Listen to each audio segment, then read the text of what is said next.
Everybody, it is June 8th. I was going to say May again.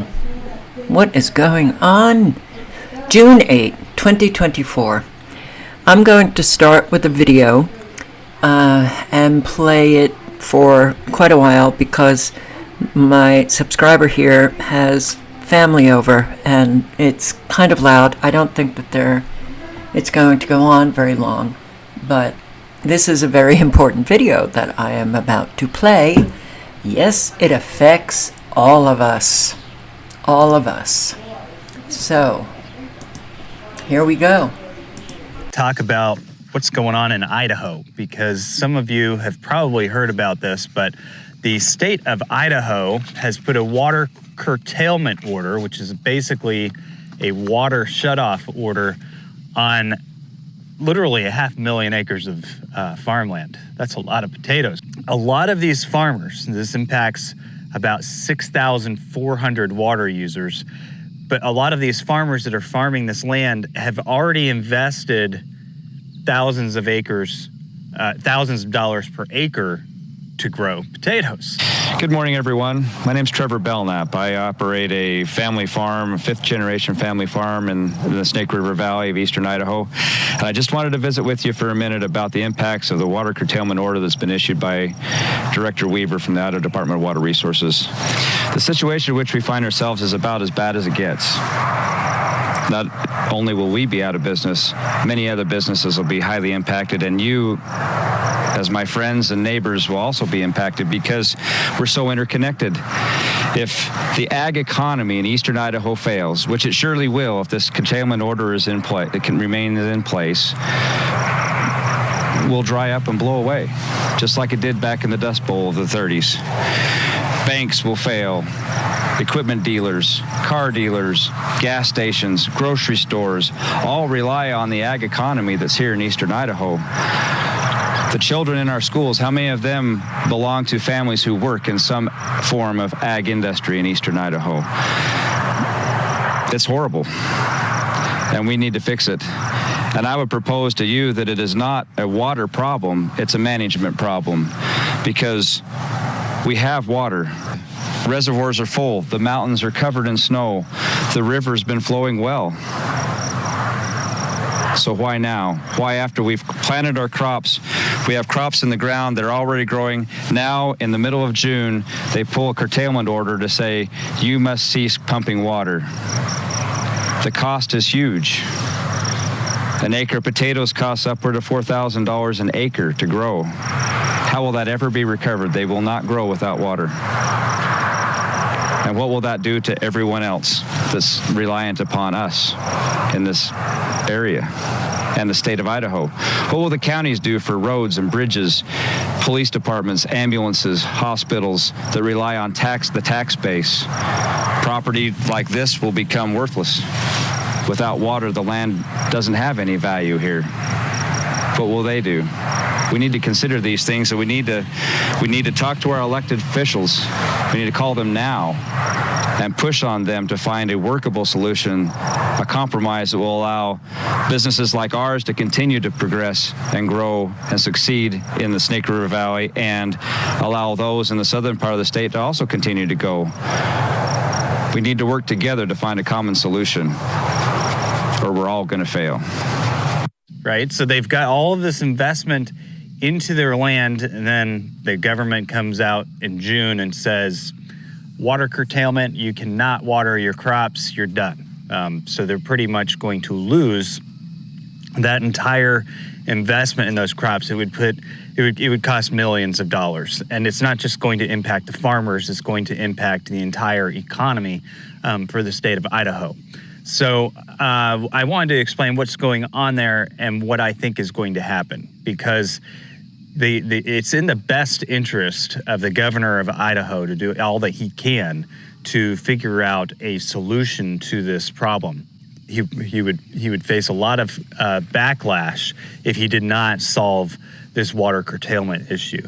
The curtailment was put into place because the current laws and the current regulations basically state that that's what has to happen. So I don't know if this is being brought up as an excuse to go in and rework some of those laws, or if this is happening because there's definitely a water shortage there. We'll discuss that in a second. Burley attorney Kent Fletcher represents several surface water irrigation clients. My clients don't want to see curtailment. I mean, it's devastating to a lot of people. You've probably heard first in time, first in right. In Idaho, junior water rights holders can only get their water once the senior water rights users have theirs. Surface water users, like the Twin Falls Canal Company, in most cases have senior rights dating back to the early 1900s. Based on Department of Water Resources calculations, without curtailment, the Twin Falls Canal Company stood to suffer a shortfall of over 74,000 acre-feet this season. That's about 12 days worth of water in the long run. Jay Barlogi has been with the Twin Falls Canal Company since 1992. He says they rely on springs flowing from the Snake River Plain aquifer for about 80% of their water. And while reservoirs and storage systems are topped off from a good winter in southern Idaho, in similar years, they've still had to reduce deliveries. Our storage supply filled in 2021 and 2022. We reduced diversions down to ½ inch per acre in both of those years. So half of the groundwater users in the Snake River Plain have been cut off from water. That to make up for a 74,000 acre-foot shortage that goes into the surface water users. Now, the largest surface water rights user in this area just happens to be the Twin Falls Canal Company.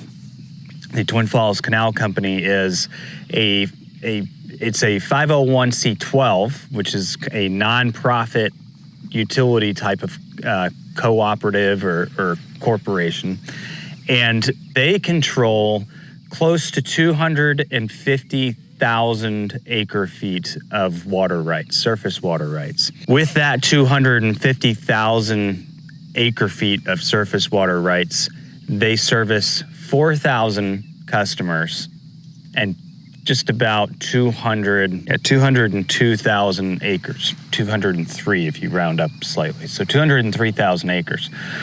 So basically what you have is, you have, and this is just one of the surface water rights holders, but they have 250,000 acre-feet of water rights, okay? They service 4,000 customers, and they irrigate 203,000 acres. Because of that, they are shutting down close to 500,000 acres, from estimates that I've heard, 6,400 water users, over 74,000 acre-feet of water, compared to that 250,000 acre-feet of water. So I do think that there's definitely an imbalance of water usage, but when it gets into water rights, I mean, I don't know. I'm not an attorney. I don't get into that stuff, but I do think that, the Twin Falls Canal Company, their water rights date back to 1909, some of the oldest water rights in the country. And I think that if you try and go in and disrupt those senior water rights holders, the impacts could fall all the way down the line. And I don't know, maybe Twin Falls is pushing this issue because they want to be able to charge people who aren't in their canal system for using water in the state. That could end up happening. That could be part of the solution, is that they sell them, 74,000 acre-feet of water rights this year. That's about 12 days worth of water in the long run. So there are some outdated mitigation plans that would fall into place normally when there seems to be a shortage. After 10 years of litigation, an agreement was reached between surface water districts and groundwater districts to follow mitigation plans that would ensure the senior water rights users would get their share. In response to the curtailment, an attorney representing groundwater users called the situation absurd, saying hundreds of thousands of acres of farmland and their associated economic benefits are thrown away during a wet year just to cause a small amount of additional water to overflow from the aquifer into the Snake River. Really, all the groundwater districts needed to do was comply with the terms that they agreed to back in 2015. Well, the goal of the mitigation plan that the groundwater district signed was to restore the aquifer and restore water supplies resulting from decades and decades of pumping so that we can get to a point where there isn't injury occurring to surface water users. And that's still our goal as a surface water community. So according to Governor Little, yes, visually it looks like there's plenty of surface water because there is. It looks like there's plenty of water in Idaho, which many people would argue that there is. He's saying that basically the eastern Snake Plain aquifer is drying up, and that aquifer is what feeds the surface water. So in order to protect the surface water right holders, they have to protect that aquifer, and if the aquifer's levels are getting too low, then they have to curtail to save the aquifer. And that's basically, that's what the government's always been there for us, is to protect us from things that we can't see. Under a 2009 mitigation plan, basically, if there is a shortfall of water, in order for water rights, groundwater rights holders to be able to utilize the water, they would have to show that they have a storage plan to offset their water usage. The problem that we have right now is that a lot of these farmers are saying that they have sent documents to the state saying that they have enough offset to mitigate their proportional share of that process. The state is saying, no, it's not just your proportional share, it's the entire thing. So anyway, I don't know how they go about calculating all of these. All right, I am going to put the link in. You can watch the end. I stopped at 11 minutes, 22 seconds, and he only goes on for another 4 minutes. But we've got a problem. Do you see the problem? Now, there is not a water shortage. We have plenty of water. Due to the technology that militaries have, that governments have, they can deplete the water supply or increase it. We know that. All right, but a whole lot of people just don't want to go there. We also know that there is a depopulation plan in place. We are going to have such food shortages, and it's not in the distant time frame. It's coming soon. It is coming soon. They're killing off, the chickens, the cows, claiming that we have to reduce our water, killing off farms by flooding them. The fires that are crippling ranches and farmers, and we're in trouble. So I see people, saying something like it's pitchfork time, and no one's going to be picking up any pitchforks. That time came and it's gone, and we're just going to continue watching our own lives be destroyed. And that's really unfortunate, don't you think? Yeah. So, I hope you have a garden and you're growing your own potatoes. Weather alert set for parts of Sydney, Australia. Flood alert tonight after more than 80 millimetres of rain soaked some suburbs in the last 24 hours. The worst of the wet has been in the city's southwest, with Warragamba Dam spilling yet again and the chance of major flooding at North Richmond tonight. It's rain rule number 1, but some will never learn. On the Menangle Bridge, chance gone wrong for two who tried their luck. They got away, their cars did not. People need to just stop and forget it when the road's flooded, find another route. And near Dapto today, rain rule number 2. Don't try this either. Huge amounts of rain falling, a lot of flash flooding impacts. Around Bankstown, an evacuation alert. The Georges River rising had the SES knocking. At this stage, just be prepared. Thanks for all you do, eh? Ditto at Picton, where they were packing bags too. From Parramatta to Penrith, the winter washout. leaving rivers raging and roads ransacked. By early morning, even the dam had seen enough spilling yet again, with the chance of major flooding at North Richmond tonight. And here's why: 62 mils in 24 hours in the Sydney CBD, 79 at Campbelltown, 41 at Canterbury. On the harbour, the vivid light show below, no match for Mother Nature above. 5 lightning strikes in 1 wicked hit. To the south, it was worse, much worse. Waist-deep water after 150 mils of rain through parts of the south coast. We do have with this system as well, just by chance, particularly high tides at the moment. There were rescues galore, almost 50 of them, while some carved a path for themselves. The majority, unfortunately, people in vehicles getting stuck in the wrong place. Absolutely chucking it down. For some, hard to get out of the driveway. For others, hard to get out the door. This man stuck up a tree. Lots and lots and lots of water. And lots and lots and lots of water. Lots and lots and lots of destruction. The roads. It's not going to stop, guys. It's only going to get worse. Alright, so let's go back and look at radar. The supercell ignitions. Missouri, Colorado, Northwest Texas in the Panhandle, New Mexico. And we still have the supercell that just firing away in Mexico. Alright, tornado alert. There was a tornado. Okay. Sorry. In Kiowa, Colorado. But let's refresh. Expired. Good. Okay, they're all expired. Very good. But does that mean that everything's fine? No. What you got here is severe weather. Okay, so my subscriber's daughter has bronchitis. Okay, let's look at Sri Lanka.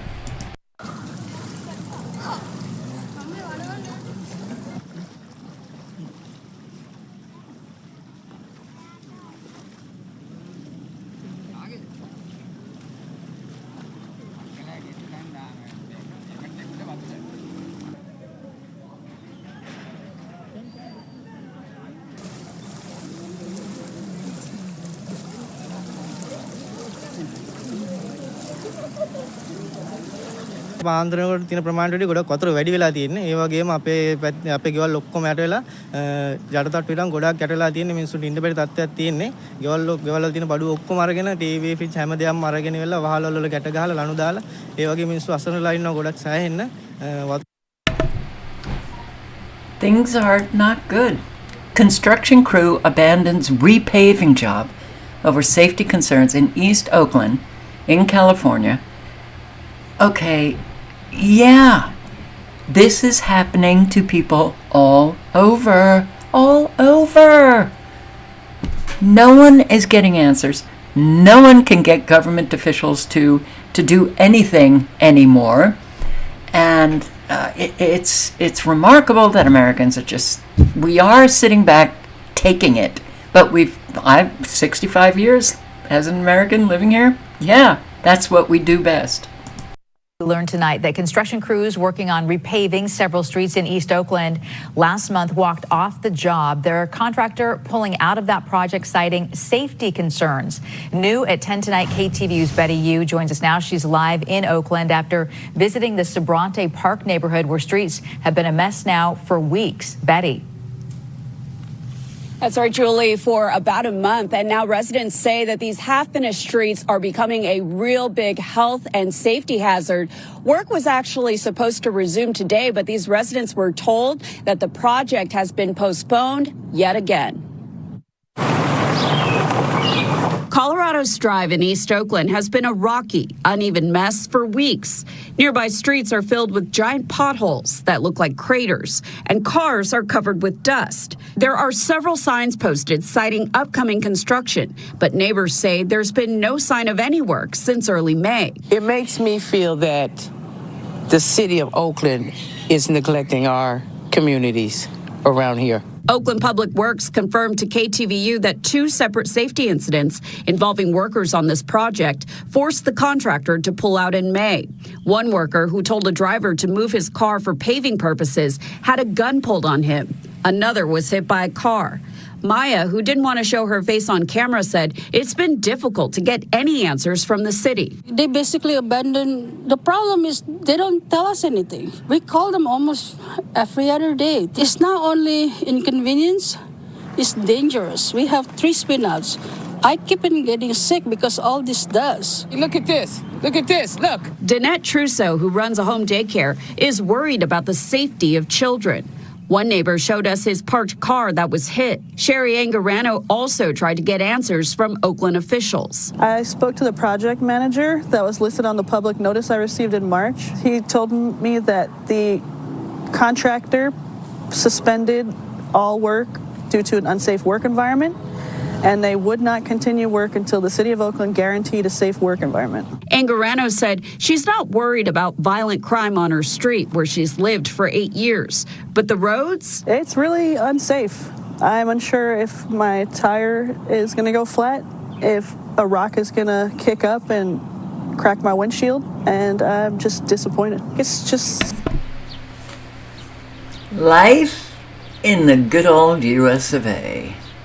Blanchard woman, this is in Oklahoma, says work across the street is putting her home in jeopardy. And this is happening all over the country. Construction sites. We didn't have this before, okay? Now it's happening all of the time. You have construction going on, and that construction is causing flooding to other homes that have been in the area forever. Blanchard woman fearing the worst with more rain in Emily's forecast. This woman's home coming dangerously close to flooding after every rain, and now the property owners started turning dirt across the street. K4 has learned the property owner bulldozed the land illegally. News 4's Adria Goins is looking out for that woman tonight. This is the street outside of Paula's Blanchard home. You can see it's a muddy mess. She says this problem all started when the property owner across the street decided to clear their land. I came home from a trip to town and saw the bulldozer in the pasture clearing it out. Paula Hess says this was on the 1st of May. Every rain since, her home has nearly flooded. So all the rain coming from across the road is just directly coming across the road and right through my yard. After she reached out to dozens of people, including lawmakers, for help, the city of Blanchard finally dug a ditch and left sandbags. Hess's home still overrun by water and mud. She took this video Monday. You can see water rushing towards her garage and front door. I just don't want to lose my home. We're going to try to help you, okay? Make sure that does not happen. I reached out to the owner of the property off North Washington Avenue in Blanchard. This is Adria Goins with News 4. But my calls went unanswered. According to the DEQ, a stormwater permit is required for any site that disturbs 1 acre or more of land. The city has looked and we have been able to verify that there has been no permit requested. Blanchard City Councilwoman Christina Short says the city is limited because the problem starts on private property, but they want to find a solution before it's too late for Hess and her neighbors. Now we will reach out to the developer or the landowner when we can get a hold of them, and we will ask them to go ahead and start putting up barriers because clearly it is not just that property owner who's being affected. In Blanchard, Adria Goins, Oklahoma's News 4. All right. So many people. So many people are dealing with so many different problems. Okay, 4th alarm fire tears through several homes, we don't just have one house fire. The fires seem to be huge, with apartment complexes going up, or one home catches fire and then other homes catch fire as well? Oh my gosh! I hope nobody is saying Oh my God! Calm down.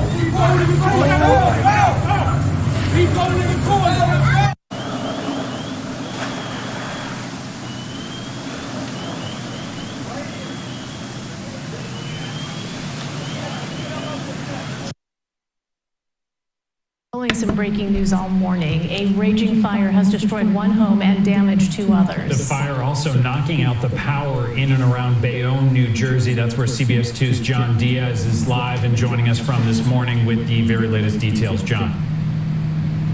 Hey, y'all, Doug and Elaine, the fire now under control, but it was so large and so stubborn that the Bayonne Fire Department actually had to call in some extra reinforcements from nearby fire stations, such as Jersey City. Let's give you a live look, though, right here behind us, and you can see this fire, well, it ruined homes and the lives of many people who will now have to rebuild, but fortunately, no one was injured. A dramatic video shows a Bayonne, New Jersey home fully engulfed in fire just before 11 Friday night by the corner of West 11th Street and Avenue C. The neighbor's house on fire, and by the time you know it, our house is on fire. Damage from the raging fire was so severe for this man's house next door, fire officials say it's likely destroyed. Bad. It might possibly tear them. Fire officials tell us a total of 4 homes were impacted and 23 people displaced. So the original fire building and the 2 adjoining have been declared imminent hazards right now by the building department, so nobody's allowed back in. Displacement seems to be just a regular kind of thing now. All right, exposing the darkness. What is this? Let's check it out. World-renowned expert. These things, right? You see this? You know, that new product in 2020? Weapons of mass destruction. Who said that? Dr. Francis Boyle, a world-renowned professor who drafted America's laws on bioweapons, has signed a sworn affidavit asserting that those things that came about in 2020 are weapons of mass destruction. Yes, it was landmark legislation passed by both houses of Congress unanimously. It was signed into law by George Bush in 1990. Dr. Boyle has now provided a signed affidavit stating that those products that came about in 2020 violate the law. Boyle asserts that new product being used are bioweapons. And they violate the Biological Weapons 18 U.S.C. Section 175, Weapons and Firearms, Section 790, 166 Florida statute. And there's a lot more to this. The evidence of how dangerous that new product is.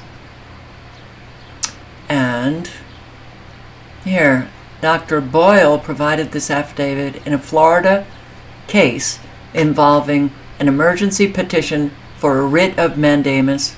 The case seeks to compel Governor DeSantis to prohibit the distribution of that product. It also seeks to compel Attorney General Ashley Moody to confiscate the vials.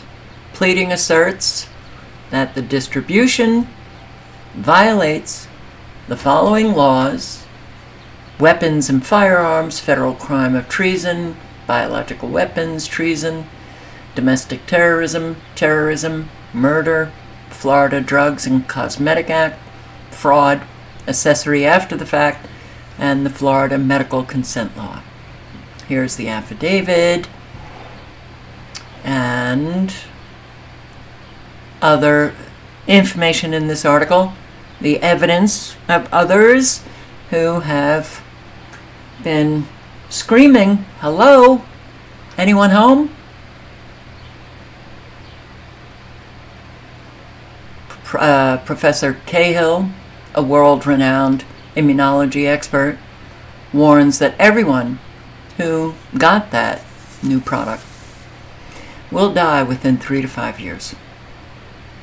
And unfortunately, the more of that new product that you got, yeah, it's happening already. You know, I saw somebody leave a comment, can't remember it verbatim, but something about how, you know, depopulation is coming soon. No, it's been happening. It has been happening. We have an awful lot of people who have already died, more to come, and there are people who are warning that it's going to get so unprecedented that we could end up seeing a whole lot of chaos. Now, I'm going to link below to this article that was sent to me by a subscriber. Nowhere has it been said that 194 World Health Organization countries agree to arrest citizens who oppose the latest new product coming out. And I read this article. No, that is unfortunately, I believe, a clickbait title.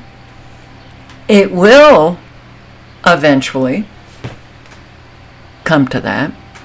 But Tedros was talking about the misinformation and disinformation and how we have to get more aggressive towards anti-vaxxers. Well, that is left up to interpretation. And one could interpret it as that, but that is factually a wrong title. Not right.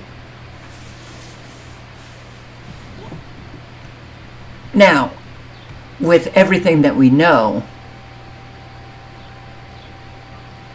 we could look at that and say, it's coming, right? But I get pissed at clickbait when it's factually wrong, that's for sure.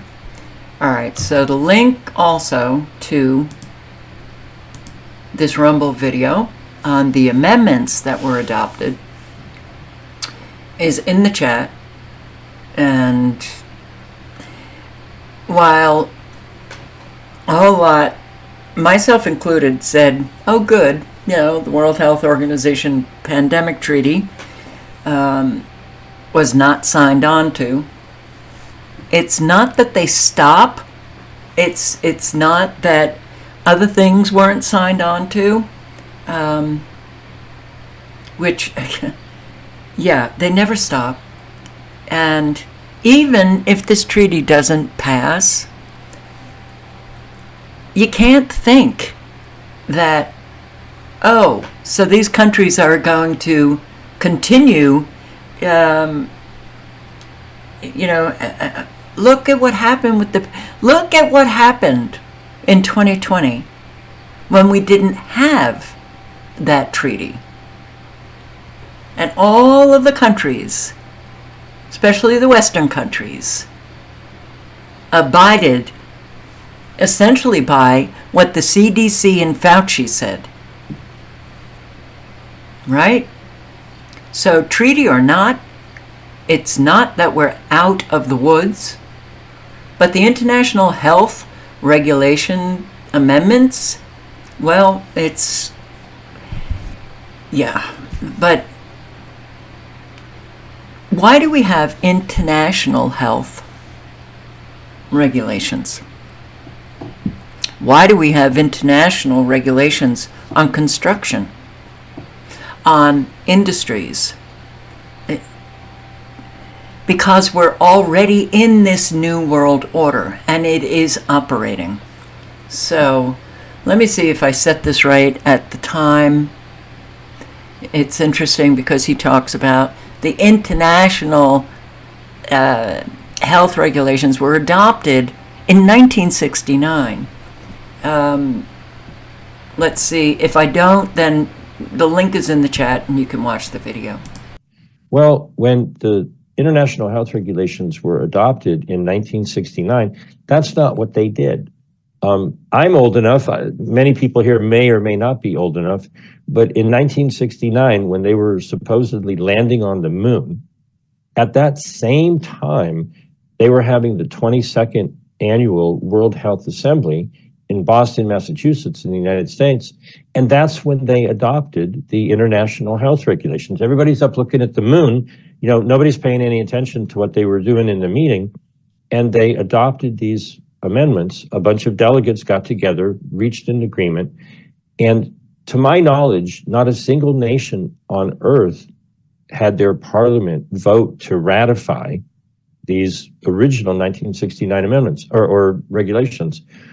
What they said was, well, we've reached this agreement and we'll give every nation 9 months to send a letter of rejection.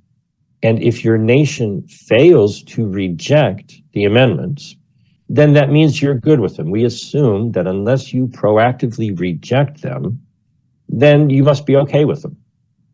And this is the same thing that happened that was amended in the 80s. And then in 2005, there were a large number of amendments. And it doesn't come back to the nation for a vote. The executive branch of your government, the prime minister, the foreign minister, the health minister, in your government organization, I encourage you to do a little bit of research and understand and comprehend who is it that makes the decision in regards to international agreements. That person is the person that you need to contact to express your desire that these be rejected. Now, you can certainly talk to members of parliament, you could talk to government officials, talk to people, and get other people to understand what the process is. 13 years at this, going on 14 years. No. I stopped asking people to do things in terms of trying to get these agendas. Forget about they actually stopping, but we maybe slow them down, something? No.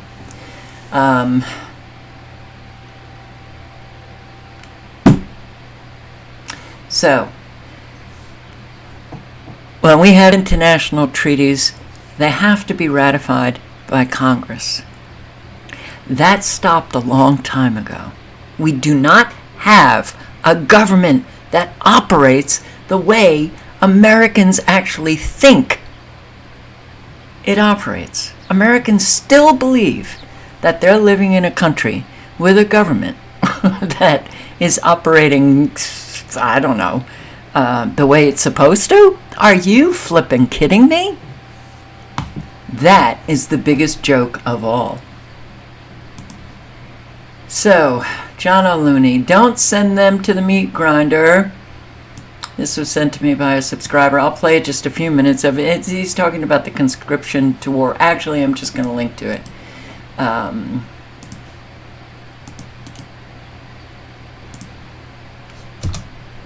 And Putin, well, he's in the UK, right? And he's talking about, when governments are talking about conscripting people into war, that's when you would think a lot of people might come out and start screaming. Nope. Okay. So, but Putin came out and called bullshit on plans to attack NATO. So Putin has come out and said, look, the Western nations, the UK, the US, Germany, France, all of these people they're just, well, I'll paraphrase, they're putting out lies.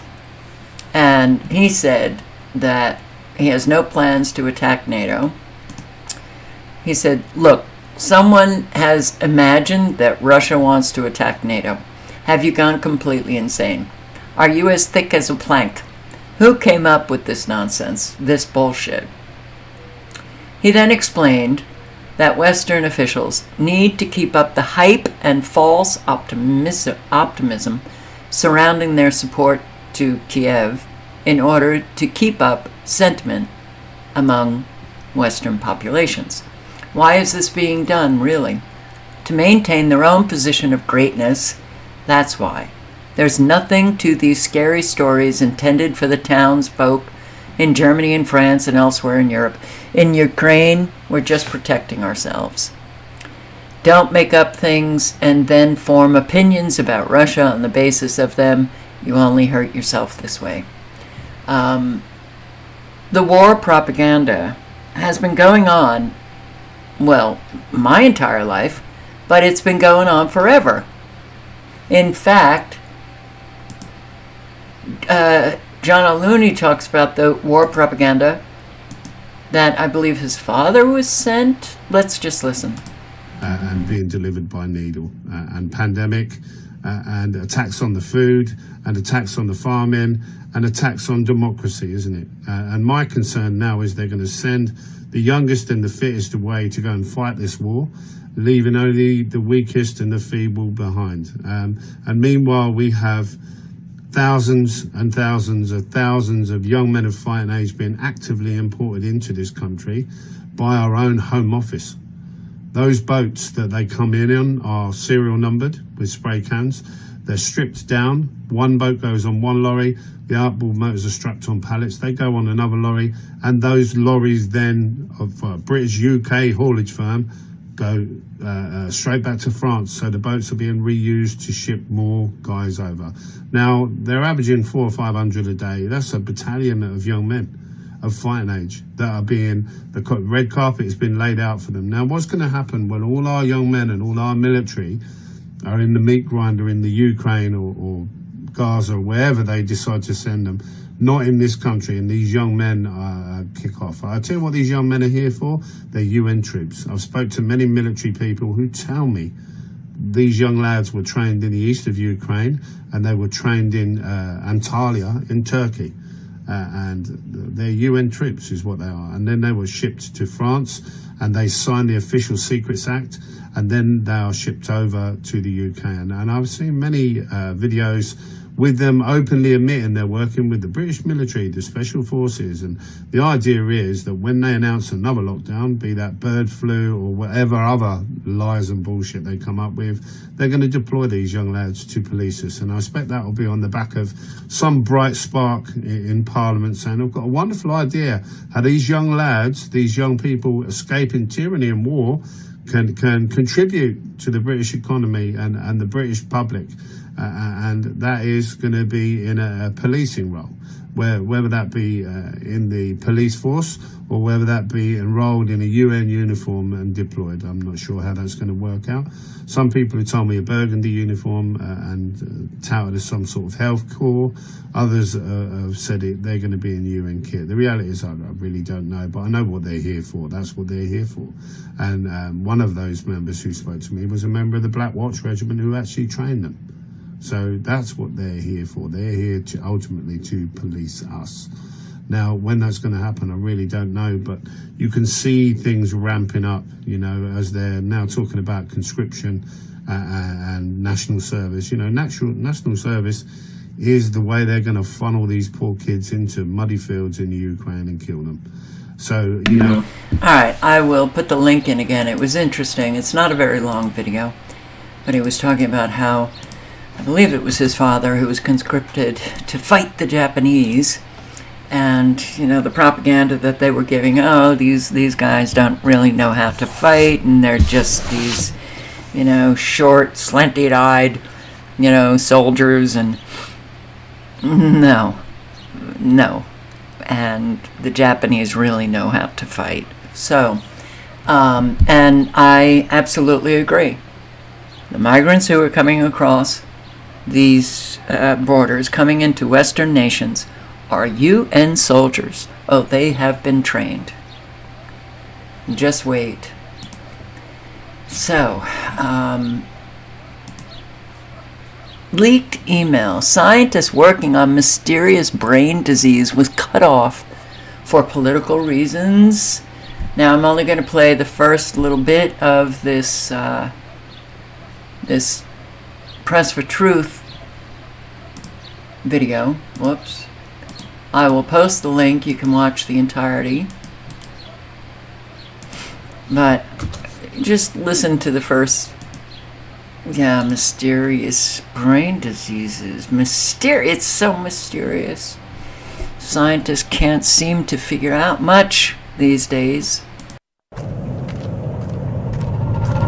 This is Dan Dix here reporting for Press for Truth, and viewers of this channel may recall that over the past few years, I've been reporting on this mysterious neurological brain disorder that is of an unknown origin in New Brunswick.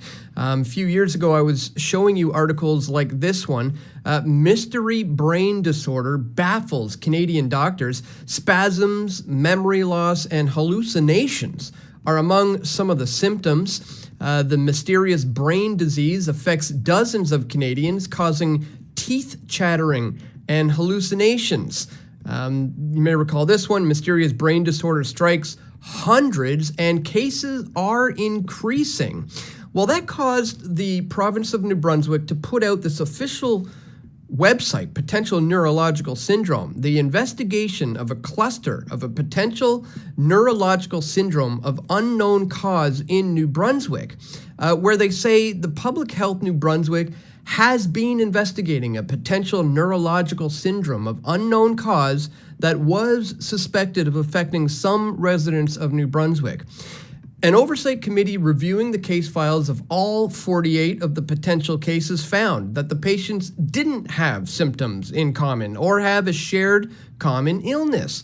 A separate in-depth epidemiological investigation last fall concluded that the patients didn't have any common behaviors, foods, or environmental exposures. Following these reports, all the patients were excluded from the cluster, and the Ministry of Health has accepted the conclusion that no such neurological syndrome of unknown cause exists in New Brunswick. Well, they did. They all had something in common. The saturation of electromagnetic frequencies.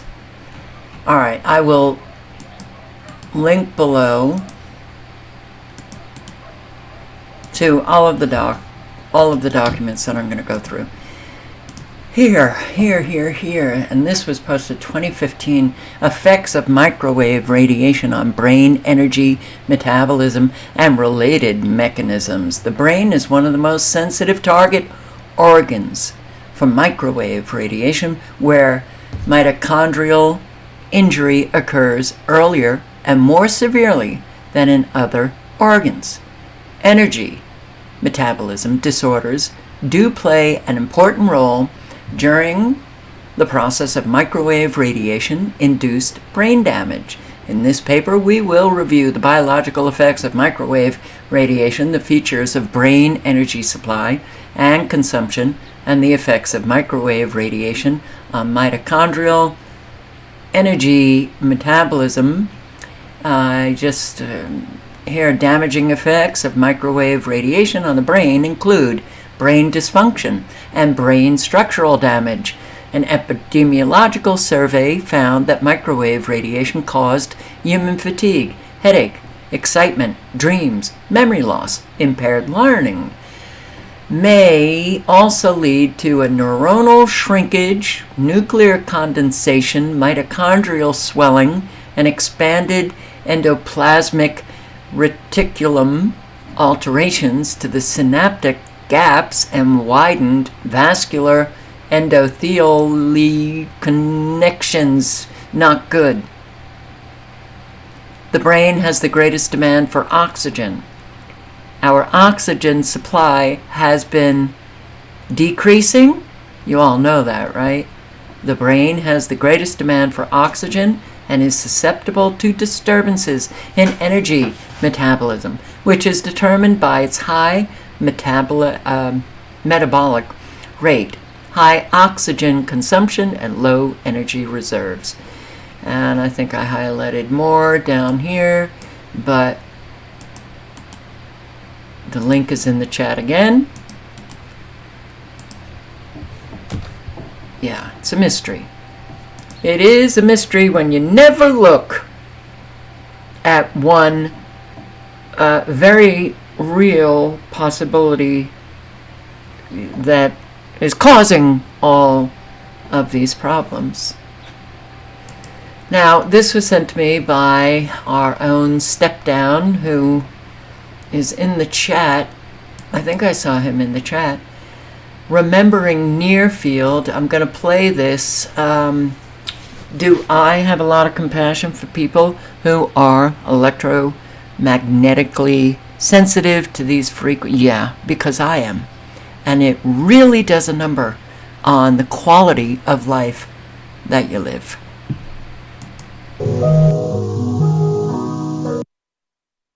By the way, this is a short film that I believe won an award.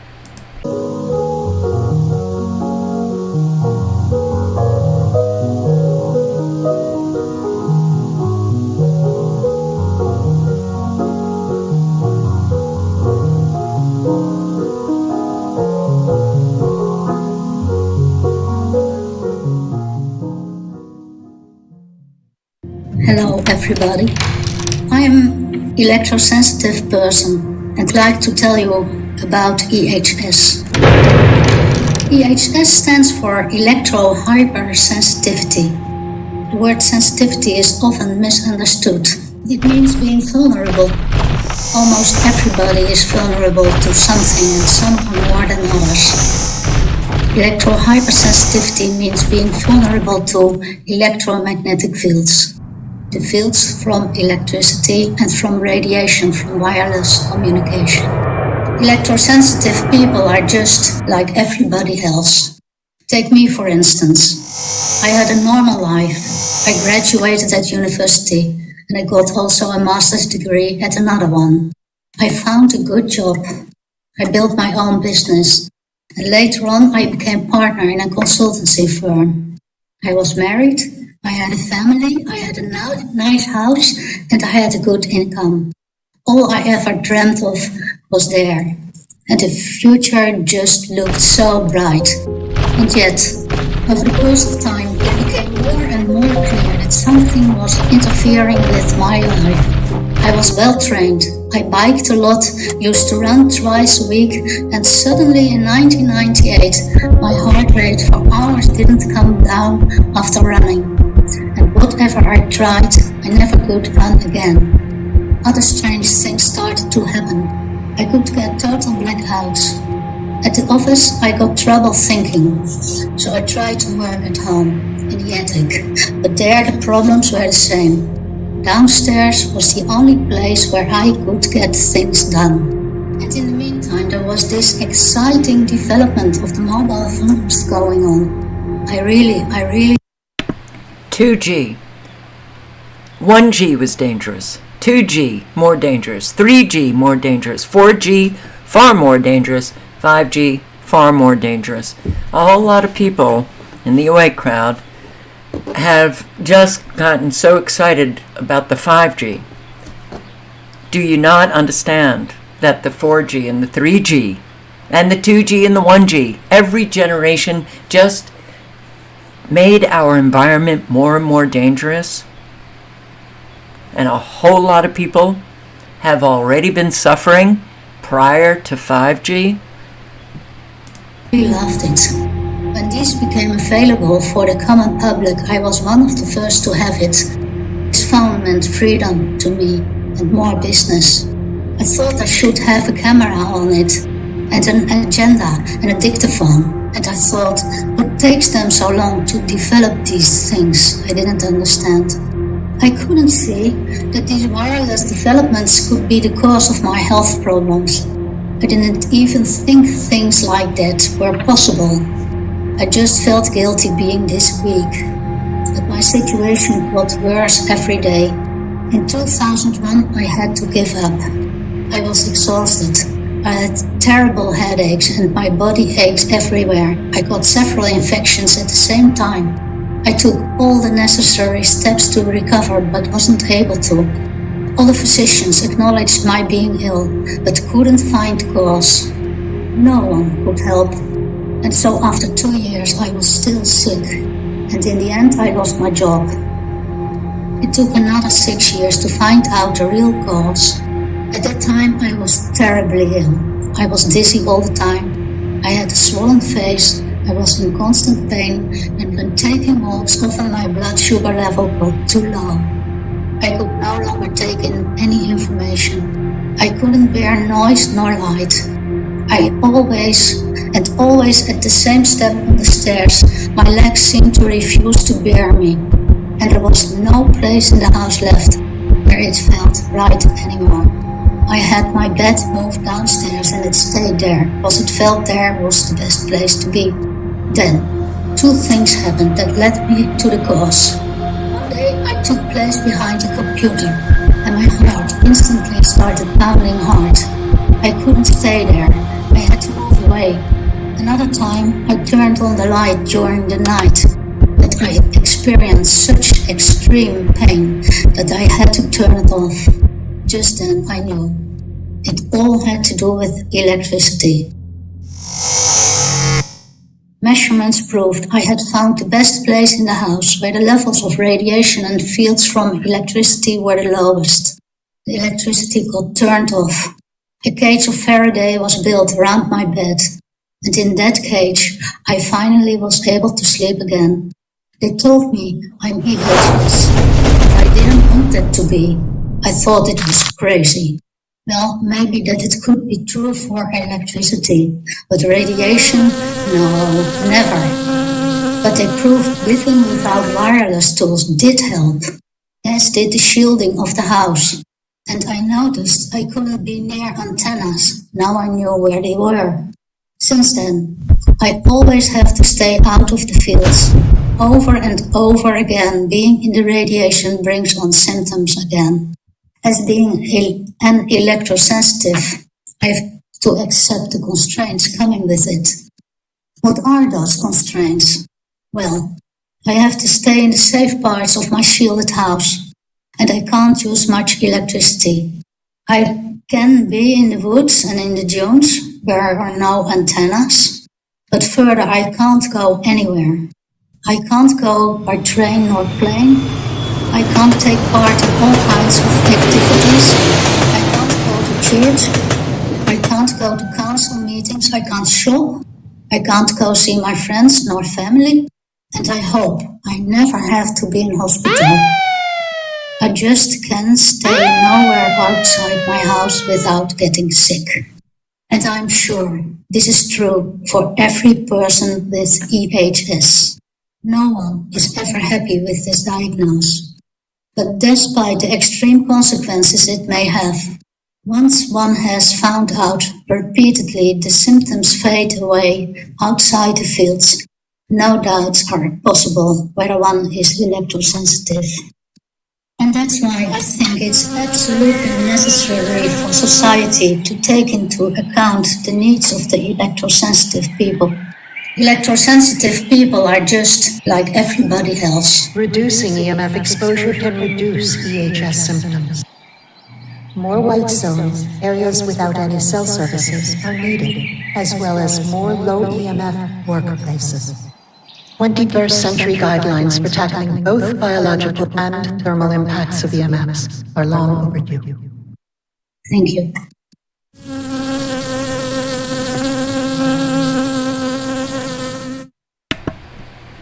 Okay, so there are very few countries that recognize electro-hypersensitivity. Is that people who are sensitive to these EMFs? Very few. And I want to say Denmark is one of them, but I'm not entirely sure. You can't even get a conversation started here with people. in the United States. Sure as hell can't get doctors to even consider that maybe this technology is one of the reasons why we have so many people with chronic illnesses. Maybe it's one of the reasons why we have turned into an exceedingly unhealthy people. I'll post the link.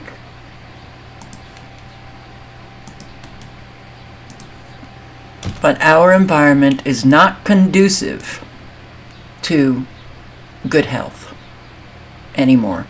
And there's an awful lot of people who are experiencing symptoms, and the symptoms can range, just every possible symptom that's out there. And each person is dealing with very different symptoms. A lot of it has to do with their genetics. A lot of it has to do with their physicality, their body mass, fat mass, their constitution, and how they are living, for sure.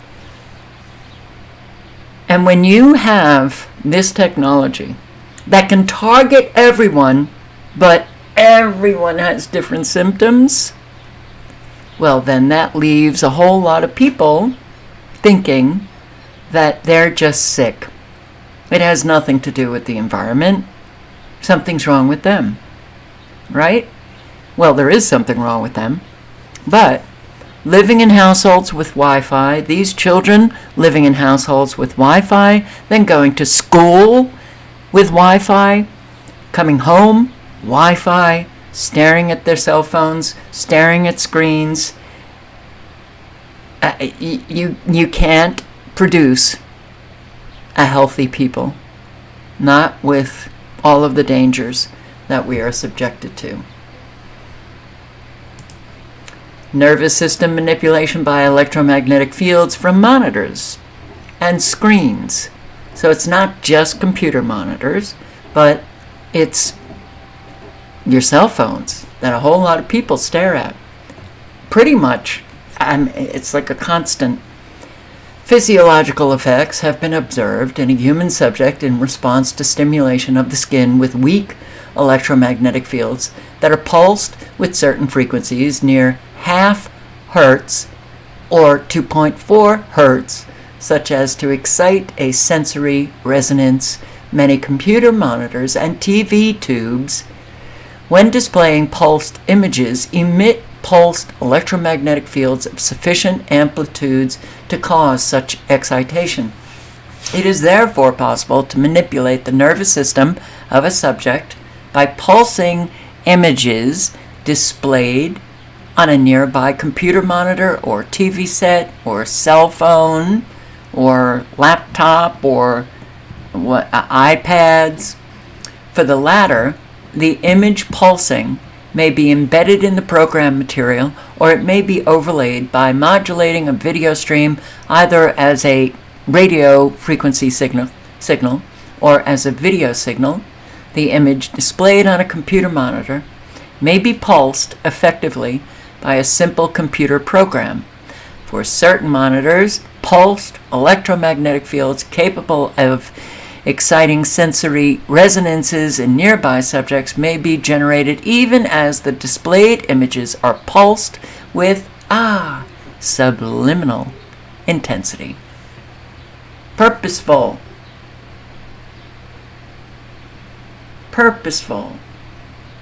excitation of our nervous system. Yeah, you were just in the Verizon store with your wife and you felt sick the entire time you were in there. I don't like going into stores anymore. All stores. Because they're so jacked up with electromagnetic frequencies. I will post a link to the bioinitiative.org site once again with the thousands of studies of the very dangerous biological effects of the electromagnetic fields, extreme low frequencies, and radio frequencies, and, well, I feel like I'm going back in time, because I've posted so many videos on this, and extremely low frequency. Yes, it affects the endocrine system, endocrine alterations, immune system damage, carcinogenic effects of extremely low frequencies. Gee, I wonder if that's why, or one of the reasons why, forget about the weather modification, because that, wow, extremely low frequencies coming out of those Gwen towers, they can steer storms, they can intensify the storms, they can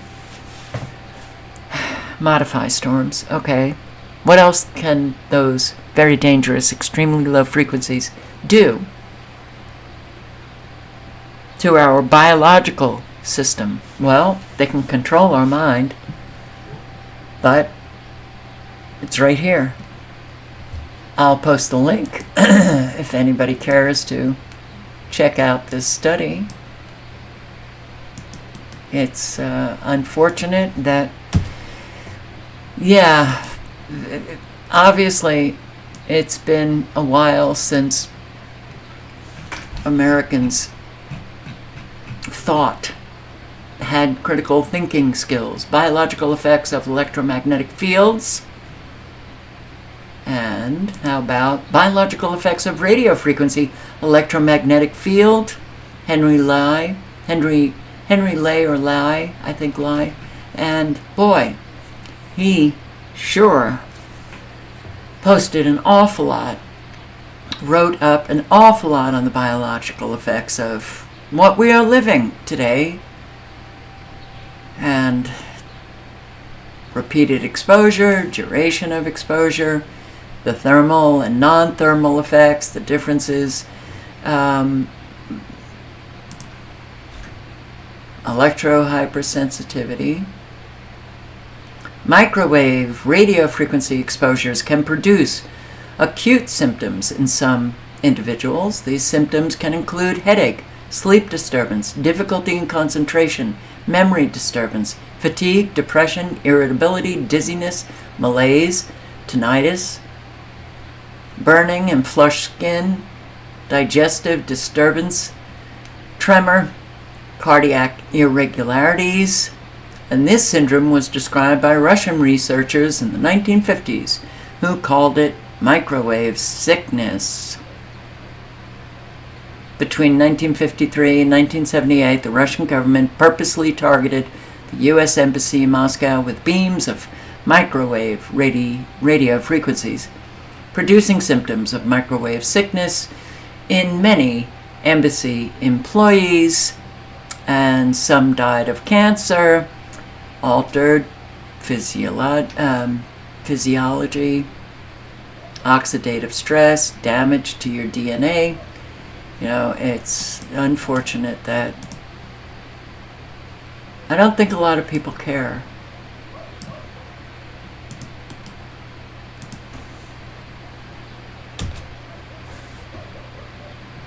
Yeah.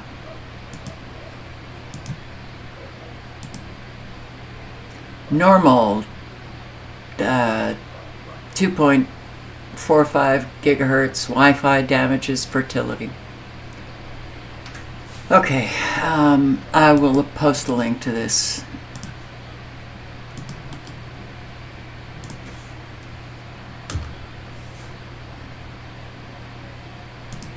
You know, after years of posting so much, you just get to a point where you're done. I don't know. World Health Organization, this page can't be found. What was on that page before they decided to put it down the memory hole? The World Health Organization, talking about radio frequency electromagnetic frequencies, the possibility of cancer, carcinogenic. Get rid of it. And this is another article that was actually just posted. I will post the link. You might want to subscribe to talk about memory problems to Activist Post. This was just posted today. The connection between toxic mold, parasites, and electromagnetic frequencies. Electromagnetic frequencies can grow. They grow mold and parasites. And those inactive parasites, the electromagnetic frequencies, can activate the parasites, activate long inactive bacteria. Living in the material world means an attachment to wireless technology. When does an attachment become an addiction? It's not, this is our world now. So to say, I think a lot of people are addicted to it. But this is our world. This is what has manifested. We have given consent to live in an environment that's killing us. Can you do without a cell phone? Watching TV, scrolling social media? How much time in a day does wireless occupy? What do you consider excessive use? Do you experience withdrawal symptoms, moodiness, irritability, depression by going without it?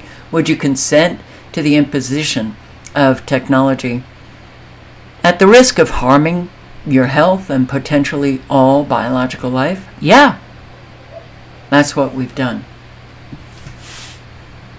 Now, when I say we, and there are individuals who feel personally affronted, I'm sorry. I'm talking about the collective. I don't know you. Maybe you've been out in your community. You have been educating people. You've been... All right. Well, I don't think so, though. Because those who get personally offended when I say we, it's because they haven't done anything. So, and those who have been trying to do something with all of these agendas, they see how few people take action. So, yeah, I get it. As soon as I stepped foot in the store, in the Verizon store, I felt a wave of energy hit my body. Started perspiring after 2 to 3 minutes of being in the store. It was a sensation I had never felt before. I've experienced that. That's what, I just read about those acute symptoms. You can get hit with these microwaves that literally will leave you with these acute symptoms that are not fun. I've experienced it. Different from your symptoms. Mine have been vertigo, extreme pain in my abdomen that I've never experienced before. I experienced it twice in the exact same area of Anderson, South Carolina. It was at an intersection. The hospital was on one side, and then they had emergency services with this huge antenna. The hospital was loaded with antennas, and I must have just gotten hit with a frequency right in that section twice. And twice, when the vertigo hits, I can't drive, so I just had to pull over. But acute symptoms, oh yes. The immediacy, they do go away So if you're hit with these intense pains, hold on. Because as quickly as it hits,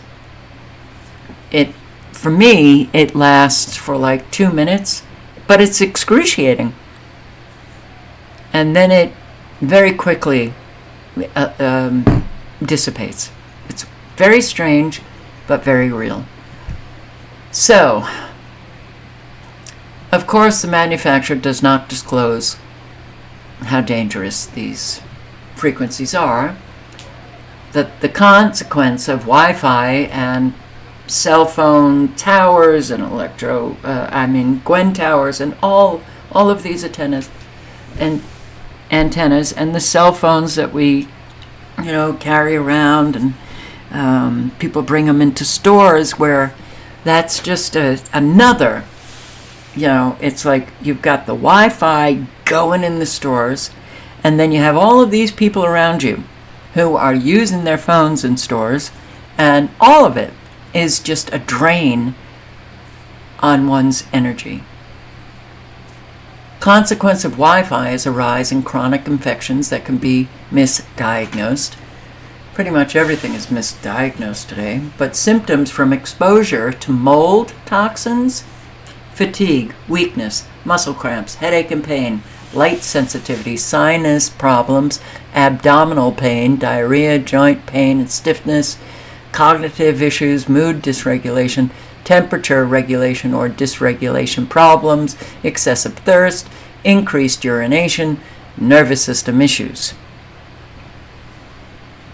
From mold toxins.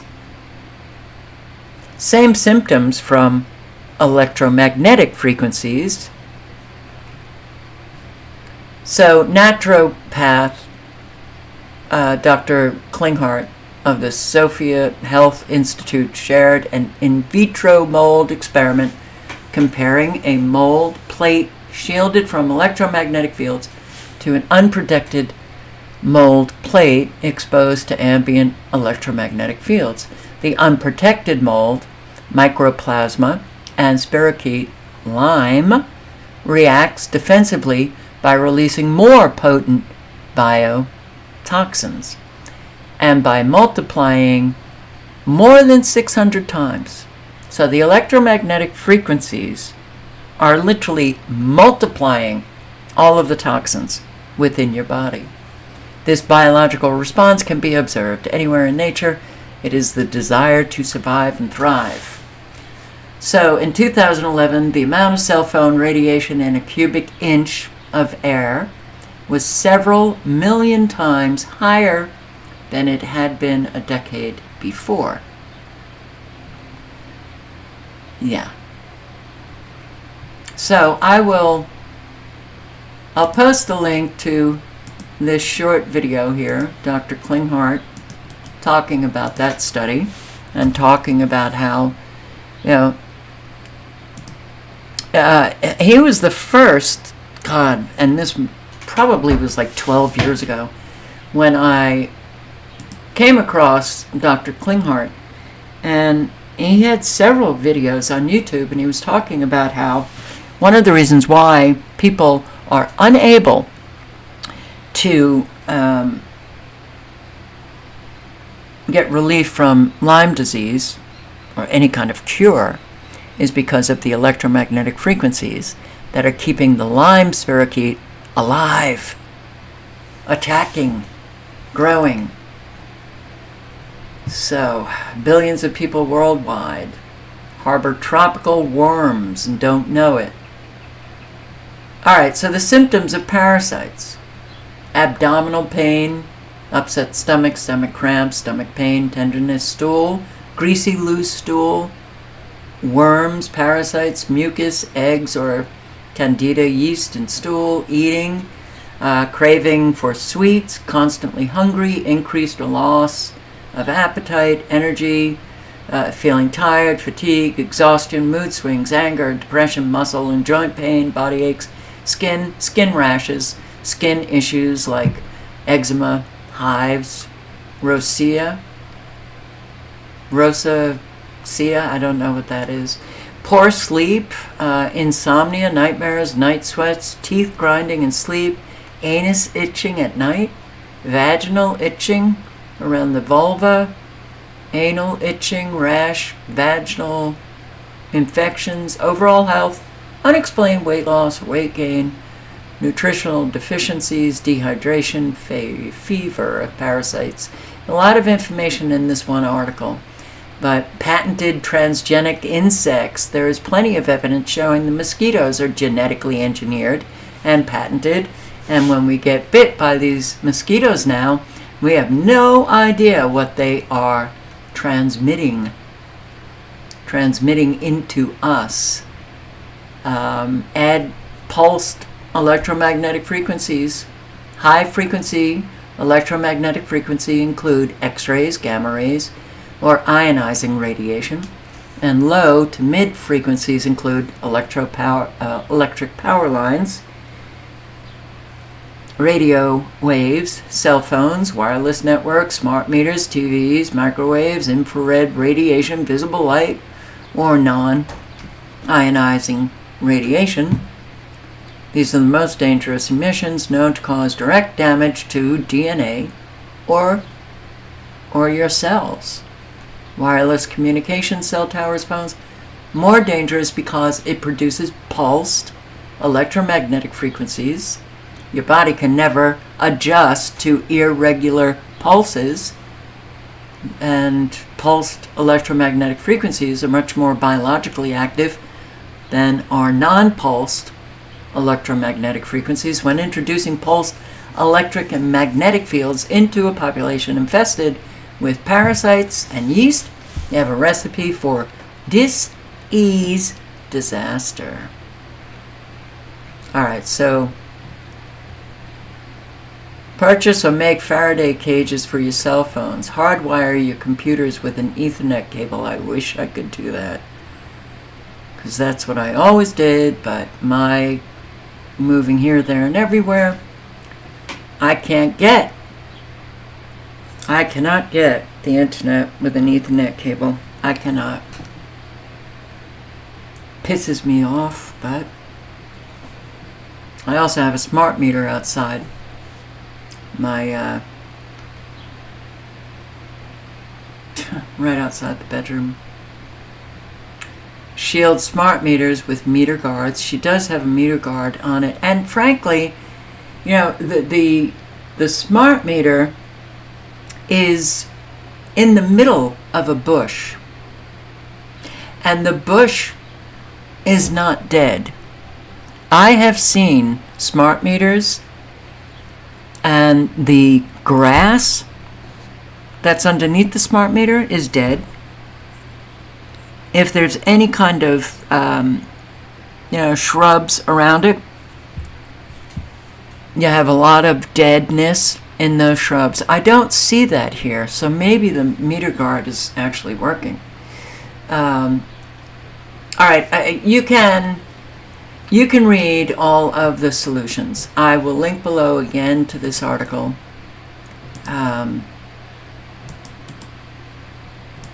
Some swear by certain solutions and doesn't work for other people, or people swear by it and then 2 weeks later they're back with their symptoms. So it's unfortunately a very difficult thing to protect oneself against. Electromagnetic radiation on physiological features. Yeah, there's I will link below again. Oh, I can't. This is a download. All right, you're going to have to get this, because this is on my hard drive. Sorry. But here, Naval Medical Research Institute, bibliography of reported biological phenomena, effects, and clinical manifestations attributed to microwave and radio frequency radiation. Our Navy, Naval Medical Research Institute, when they were doing their studies, and this the 70s, I think. 1971. Our military already knew that the environment that was coming to all of us would put us in danger. 1971.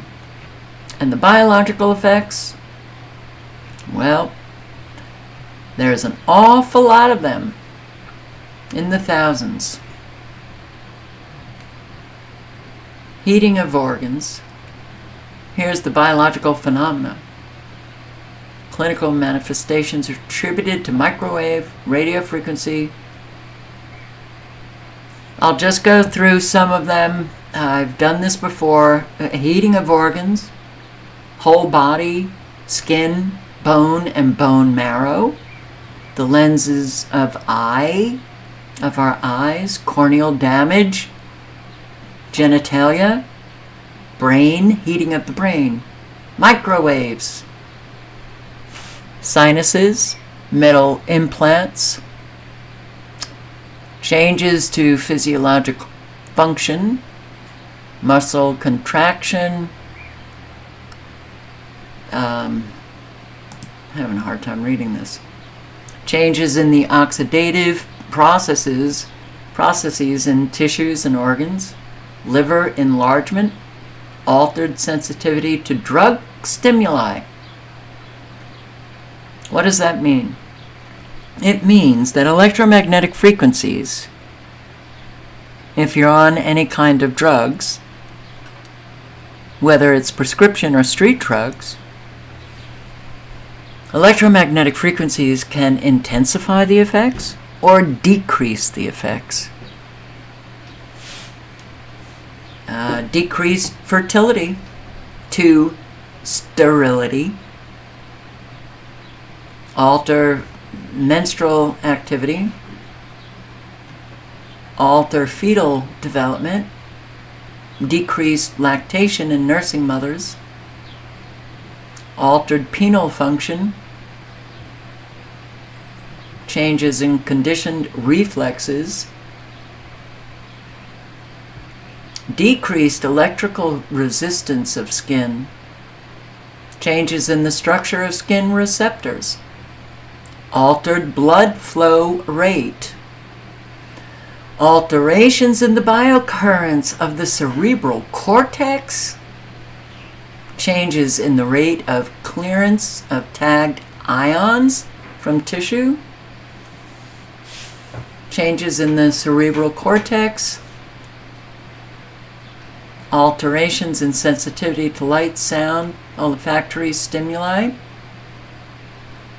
changes in the eyes, decrease in size of blind spot, altered color recognition, changes in intraocular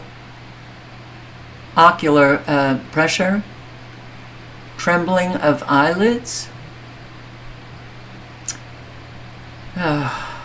myocardial necrosis, hemorrhage in lungs, liver, gut, brain,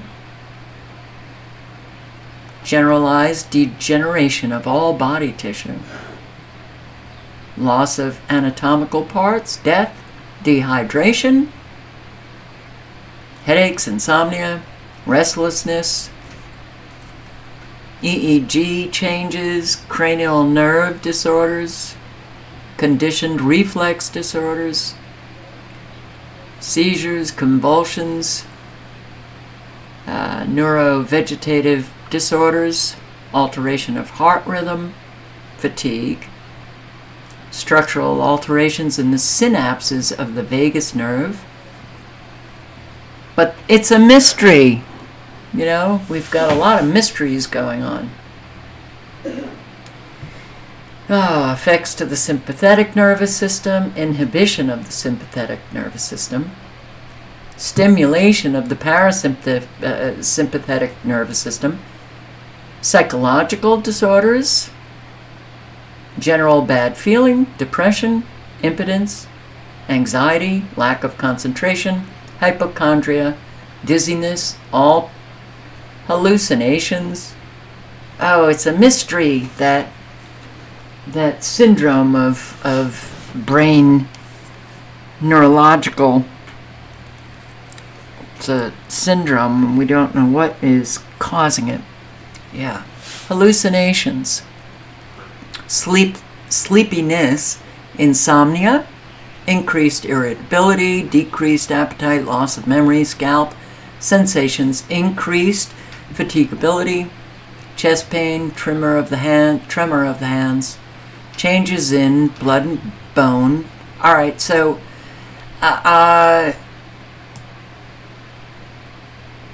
let me see if I can get this quickly, because I finally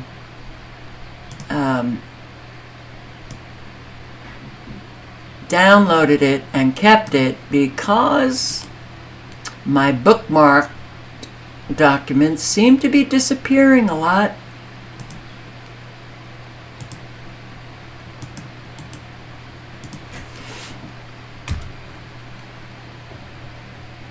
No, I don't think this is it.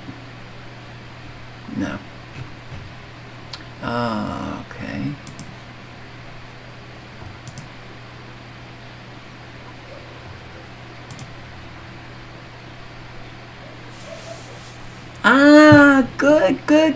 Good. Yes. Something worked out. And I hope the link is not too long. It worked.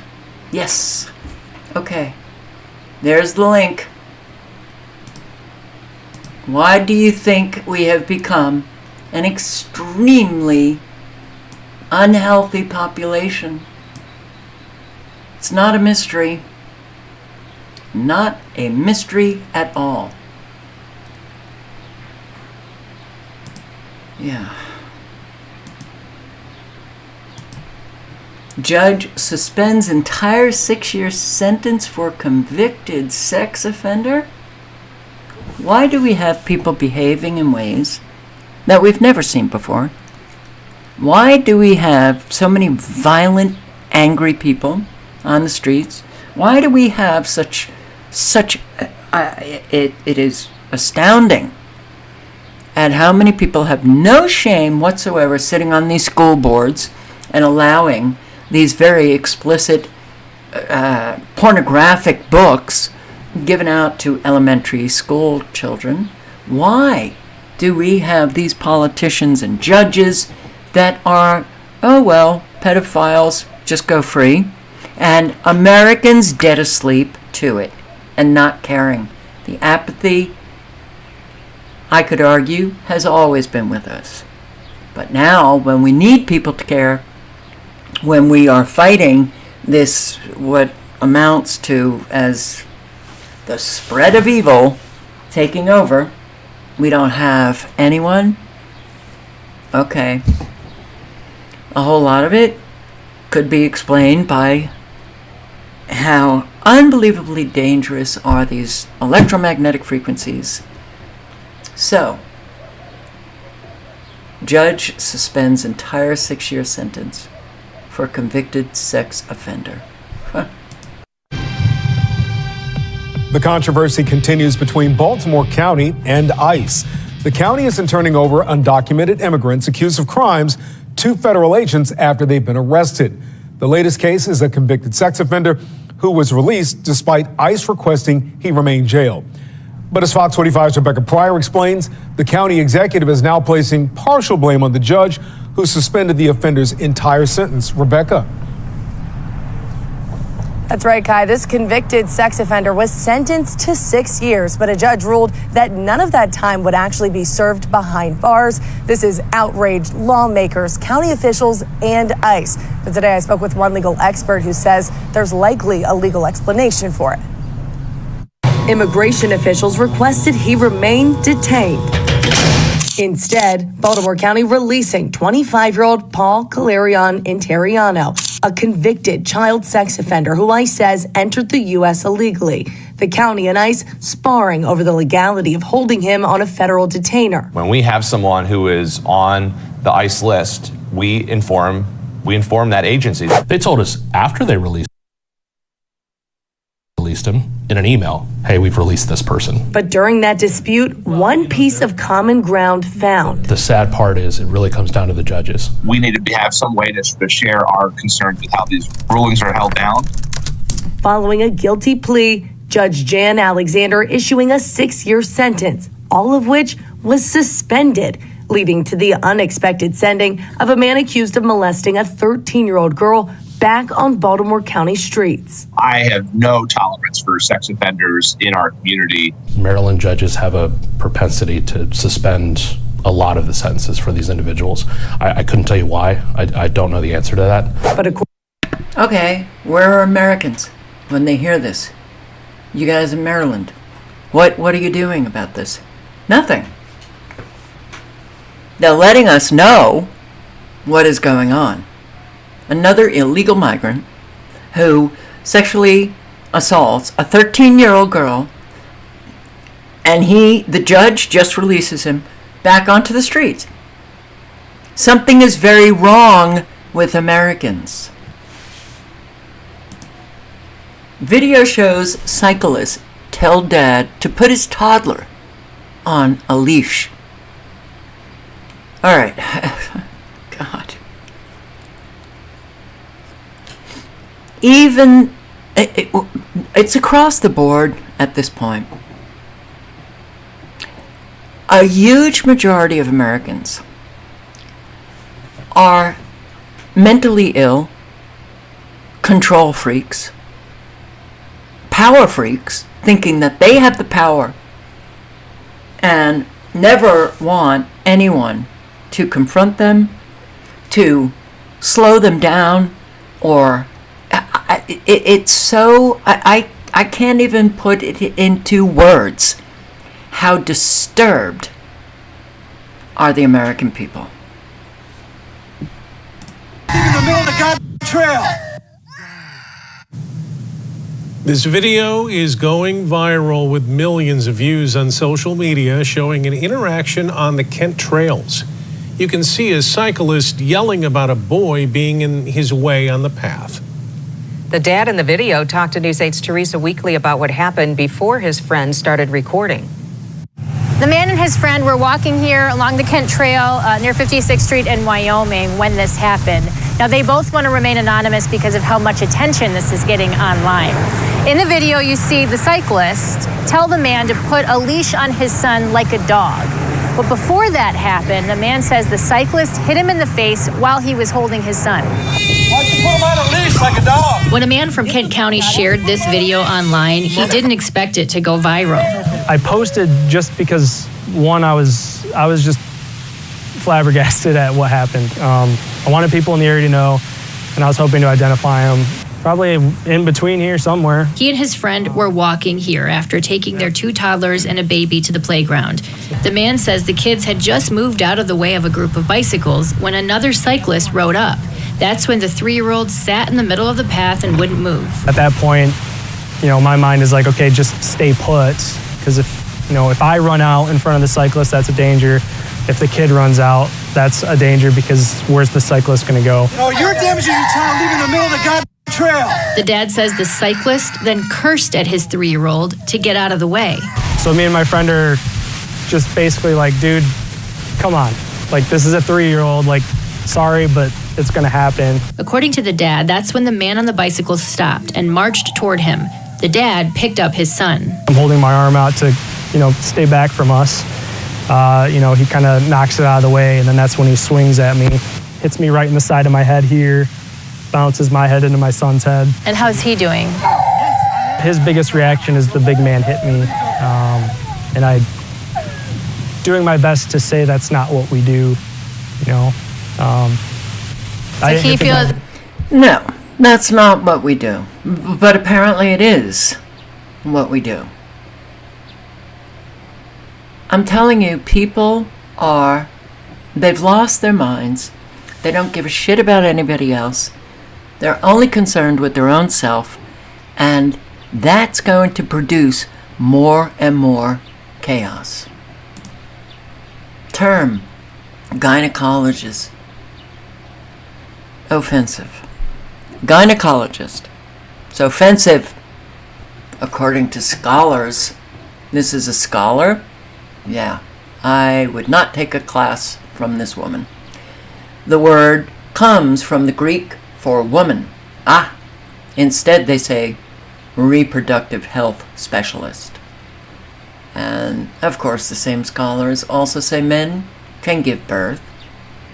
Other problematic words, breastfeeding, breast milk. Midwives should say human milk. Human milk feeding, human milk provision, milk from the feeding parent. The new language comes from Sally Pizarro. Pictured. Yeah. Bizarro. A professor and midwife who works at Coventry University in the United Kingdom. Western nations have gone berserk. Crazy. And I'm going to play this just a few minutes. I have included this in a live stream prior, not this Jimmy Dore and Neil Oliver interview, but on the First Minister in Scotland, his speech about there's too many white people in Scotland. Too many white people.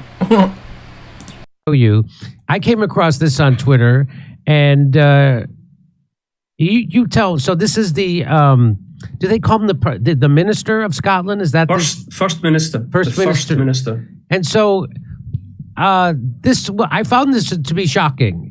He's upset that there's white people in Scotland. Let's watch. 99% of the meetings I go to, I'm the only non-white person in the room. But why are we so surprised when the most senior positions in Scotland are filled almost exclusively by those who are white? Take my portfolio alone. The Lord President, white. The Lord Justice Clerk, white. Every High Court judge, white. The Lord Advocate, white. The Solicitor General, white. The Chief Constable, white. Every Deputy Chief Constable, white. Every Assistant Chief Constable, white. The head of the Law Society, white. The head of the Faculty of Advocates, white. Every prison governor, white. And not just justice. The Chief Medical Officer, white. The Chief Nursing Officer, white. The Chief Veterinary Officer, white. The Chief Social Work Advisor, white. Almost every trade union in this country headed by people who are white. In the Scottish Government, every Director General is white. Every chair of every public body is white. That is not good enough. 96% of the Scottish population are white. Later he went to the airport and complained that everything's overpriced. But in the interest of balance, heaven help me, I can't remember his name off the top of my head. This is Humza Yousaf, who, as well as being First Minister, he's no longer. He was at the time or he was until recently the leader of the Scottish National Party. This leader of Scottish Labour is a man of Muslim descent, and he made almost exactly the same speech. It's almost word for word. He got his turn as well. The leader of Scottish Labour, he stood up and said the same litany. So and so is white. So and so is white. So and so is white. Santa Claus's beard is white. The cross on the Scottish flag is white. It was just the most ridiculous. If it was happening in any other context, in any other way, these people would have been dismissed as racists. Your feet wouldn't have touched the ground. But because of the direction from which it was coming, everyone was just invited to look on at it for the nonsense that it is. But as I say, how could you not have most people, most posts, any jobs in Scotland occupied by Scottish people? Because the 96% of the Scottish population are white people. Isn't that like going to India and complaining everybody's Indian? Imagine going to Beijing. Do that. Imagine going to Beijing and complaining that all the people around you look Chinese, or going to Delhi and saying all of there seems to be an awful lot of Indian people here. Well, Go ahead. I think Disney's going to remake Braveheart, and he's going to play William Wallace, but he's going to have to transition to a woman first, I think. Prince the King, what is his name, Longshanks, he was saying the problem with Scottish, there's too many Scots. This is, see, I think that speech that he gave before he was first minister should have disqualified him for any government office in Scotland. That was up to the Scots. There's an interplay between government and the people, and if the people aren't playing and just essentially consenting with their silence, that's what you get. 600 staffers laid off during a conference call at the University of Arts that has closed down, and everybody was very taken back, shocked. Well, this is what's happening. We can't even give any kind of respect to people anymore. It is wow. It's a big wow. That's all I can say. It's a big wow. There's no respect anymore. During conference calls, or hundreds being laid off via email.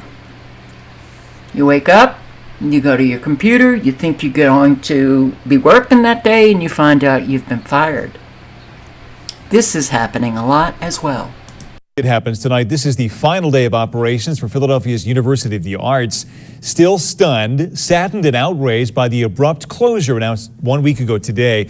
Soon-to-be former students held 2 rallies on the Center City campus today. Some expressed their emotions through art, others through strong words on signs or over microphones. All of it an unceremonious end to a 150-year-old institution. Action News reporter Annie McCormick live on that campus tonight. Annie, hundreds of staff were officially laid off just this afternoon. Yeah, Brian, that's right. We're told by those faculty members that there were 2 phone calls. One phone call, all of the faculty were told that their jobs were terminated. On the other call, those faculty members were asked to stay until the end of the month, and they had to let the University of Arts know by 6 p.m. today. All of this happening while students, faculty, and alumni came out here and have been rallying all day on South Broad Street. University of the Arts students, faculty, and alumni rallied outside of Hamilton Hall on the day the 150-year-old institution closed its doors. Our students who have day in and day out stood on these steps demanding answers. Since the abrupt announcement last week, students and faculty have filed lawsuits. The president resigned, and now city council wants to hold hearings while the attorney general's office is investigating. This morning, Governor Josh Shapiro also weighed in. I am angry and disappointed in the leadership at the University of the Arts. UArts sprung this on all of us. This afternoon, an estimated 600 faculty members were fired. When I got on the call, they let us know that everyone on this call is going to be terminated, and today is our last day. A potential lifeline has emerged for the estimated 1,300 students enrolled in 40 undergraduate and graduate programs when Temple University announced they are exploring a merger. Now other institutions are also exploring similar possibilities. Temple. Nobody knows where the money went. Another woman who is a victim of squatters. The owner of the rental says she's never had this happen in her years of renting through Airbnb. And her biggest frustration now being, besides not being able to get the people out, the lack of support to get those renters out. The sign on the door says it all, no trespassing. If you try and enter, we will press charges for violation of expectation of privacy. This sign is on the front door of Fazana Rahman's Airbnb dorm rental.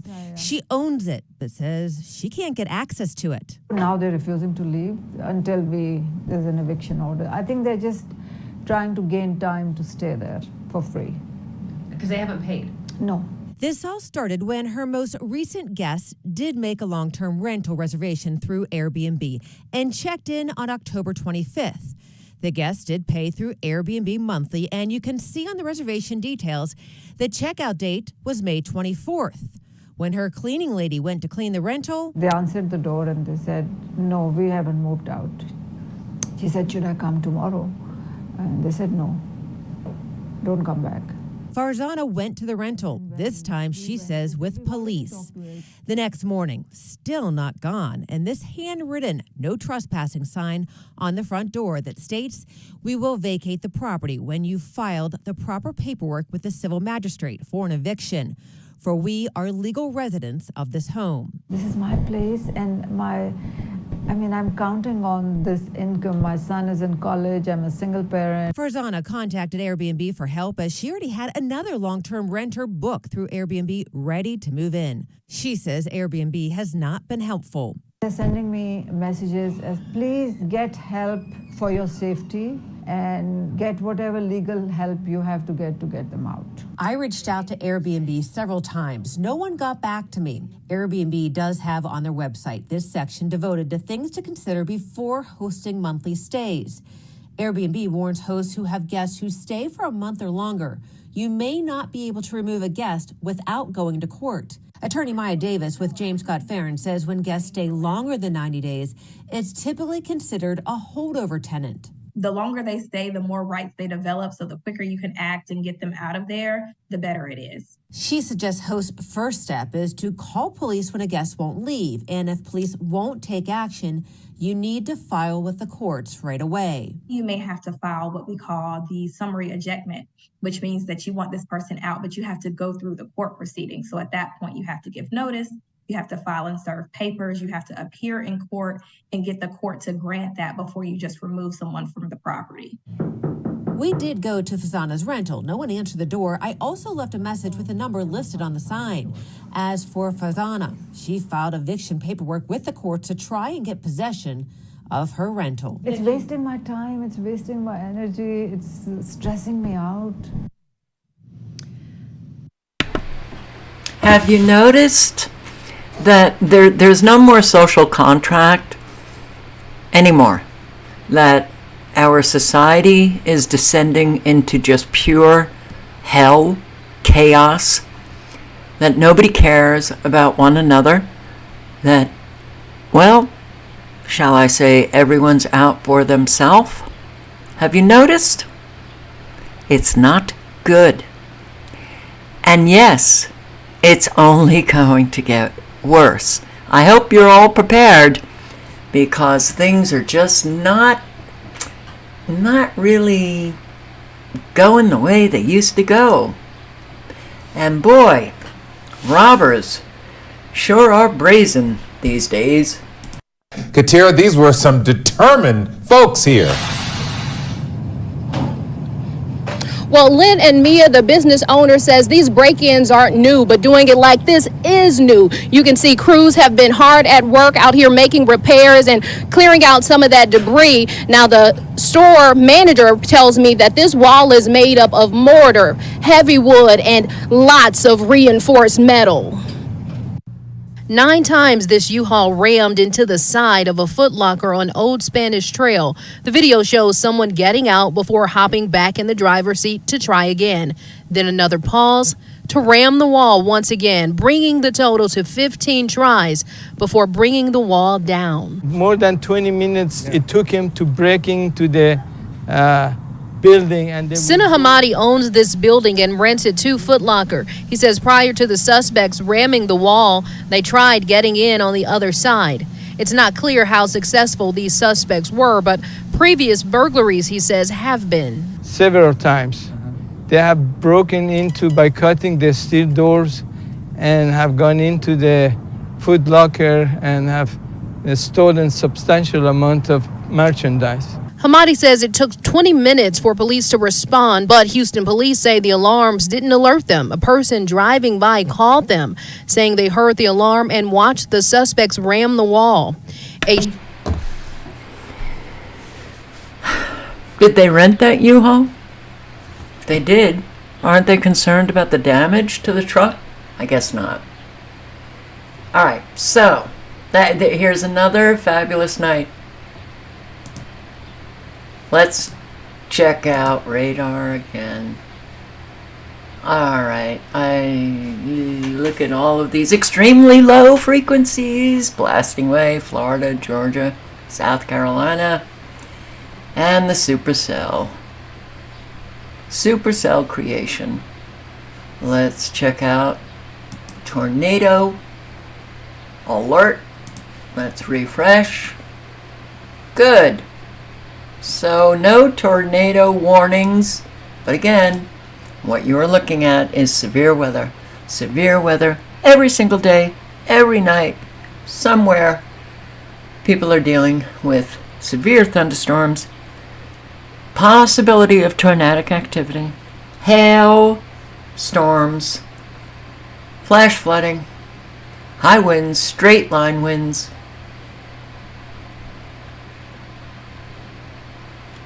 Not good. So you guys, be very careful. Be safe. Be trustworthy. Live honestly and speak honestly. That is our call for duty. And on that note, I say to all of you, thank you for showing up. Hope to see you tomorrow night. And good night and good luck. Ciao.